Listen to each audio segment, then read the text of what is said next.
మంచు మోహన్ బాబు ఫ్యామిలీలో విభేదాలు ఉన్నట్టు ఎప్పటినుంచో ప్రచారం సాగుతుంది. తాజాగా అవి తారస్థాయి చేరుకున్నాయని అంటున్నారు. మంచు విష్ణు, మంచు మనోజ్ కు అస్సలు పడటం లేదని తాజా పరిణామాలను బట్టి అర్థమవుతోంది. ఆ మధ్య మంచు విష్ణు తమ వారిని కొడుతున్నారంటూ మంచు మనోజ్ వీడియో తీసి దాన్ని సోషల్ మీడియాలో వైరల్ చేశాడు.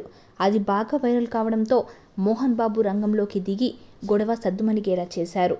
దానితో అదంతా ప్రాంక్ అని ఏదో మేనేజ్ చేశారు. అయితే మంచు విష్ణుకు, మనోజ్కు పచ్చగడ్డి వేస్తే బక్కుమనే పరిస్థితి ఉందని టాక్. ఇద్దరు కూడా గతంలో గొడవ జరిగినప్పటి నుంచి మాట్లాడుకోవడం లేదని సమాచారం. ఇక ఇటీవలే మంచు మనోజ్కి ఒక పాప పుట్టింది. ఆ పాపకి దేవసేన శోభ ఎంఎం అనే పేరు పెడుతూ ఒక నోట్ రిలీజ్ చేశారు. అయితే ఆ పేరు ఎందుకు పెట్టామనేది వివరిస్తూ ఒక లెటర్ రాసి ఆ లెటర్లో తల్లిదండ్రులు మోహన్ బాబు, నిర్మలాదేవి, అక్క మంచులక్ష్మి సహా మౌనిక రెడ్డి, తన అక్క, తమ్ముడు గురించి కూడా ప్రస్తావించారు. అయితే ఈ లేఖలో మంచు విష్ణు గురించి మాత్రం ఎక్కడ ప్రస్తావించలేదు.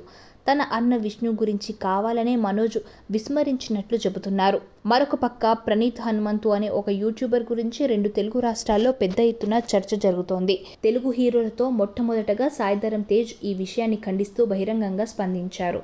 ఆ తర్వాత మంచు మనోజ్ కూడా స్పందిస్తూ సదరు వ్యక్తిని అరెస్టు చేయాలని డిమాండ్ చేశారు. అయితే సాయిధరమ్ తేజ్ని బ్రదర్ అంటూ సంబోధించిన విష్ణు, మంచు మనోజ్ కూడా ట్వీట్ చేసినా సరే తనకేమీ పట్టనట్లు ఉండిపోయారు. సాయిధరమ్ తేజ్ని అప్రిషియేట్ చేయాలని పేర్కొన్న విష్ణు, మంచు మనోజ్ చేసిన ట్వీట్ని లైట్ తీసుకున్నాడు.